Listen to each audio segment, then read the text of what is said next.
திரு Anand Srinivasan அவர்களின் சாதாரண பங்கு அசாதாரண லாபம் தமிழ் வடிவம் இப்போது கிண்டிலில் கிடைக்கிறது. இந்த புத்தகம் புதிய முதலீட்டாளர்களுக்கு பங்குச் சந்தை பற்றிய ஒரு அறிமுகமாக இருக்கும். இந்த புத்தகத்தை நீங்கள் கிண்டிலில் வாங்க விரும்பினால் வீடியோவின் கீழே இருக்கும் லிங்கை கிளிக் செய்யுங்கள்.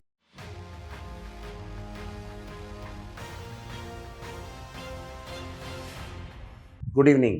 Today I want to talk about the problems that new generation private sector banks are facing. New generation private sector banks are banks which got licenses after Manmohan Singh liberalized the economy in 1991.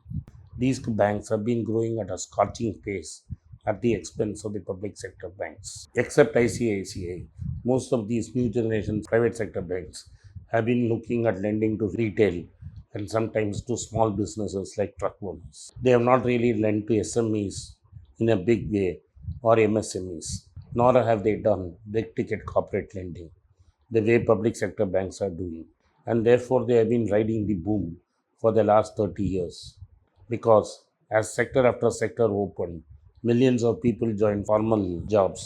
As the IT sector expanded, telecom expanded, financial services expanded, entertainment industry expanded, number of salaried people on jobs increased.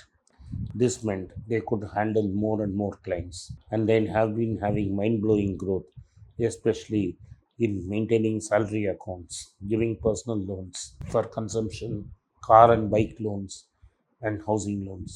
These companies kept growing, and the world took notice and assumed that the Indian middle class is going to grow forever.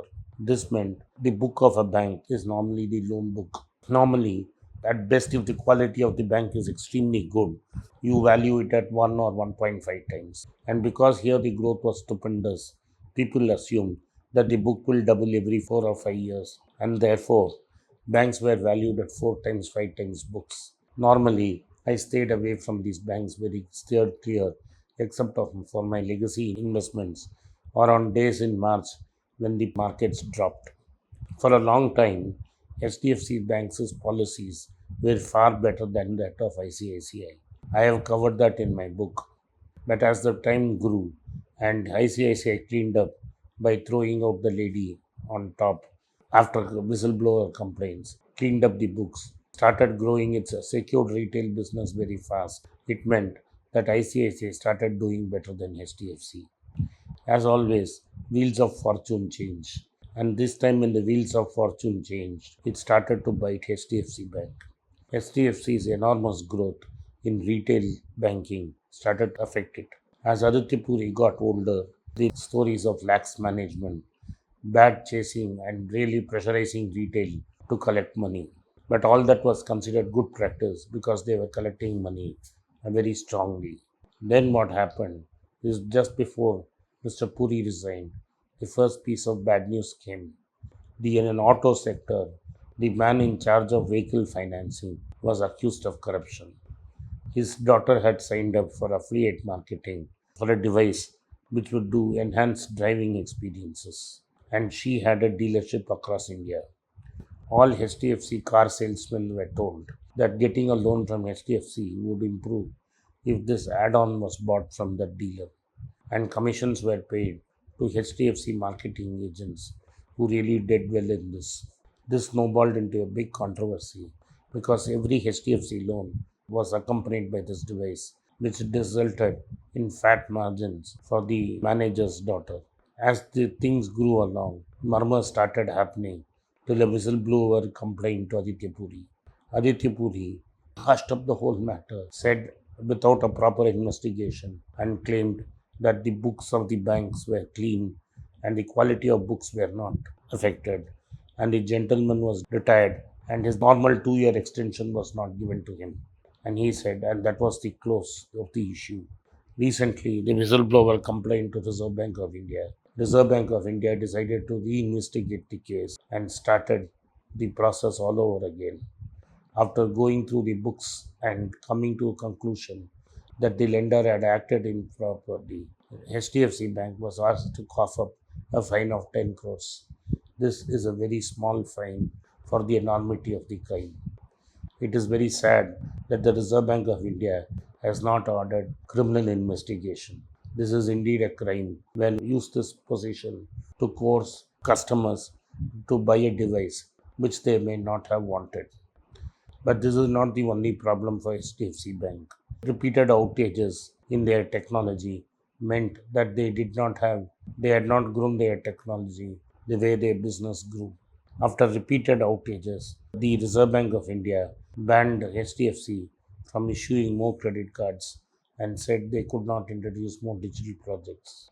HDFC Bank has been telling us that they will restart the lending very soon, but several months have gone by and there is no noise that HDFC has started to reissue credit cards. State Bank SBI cards and ICICI cards are the biggest gainers.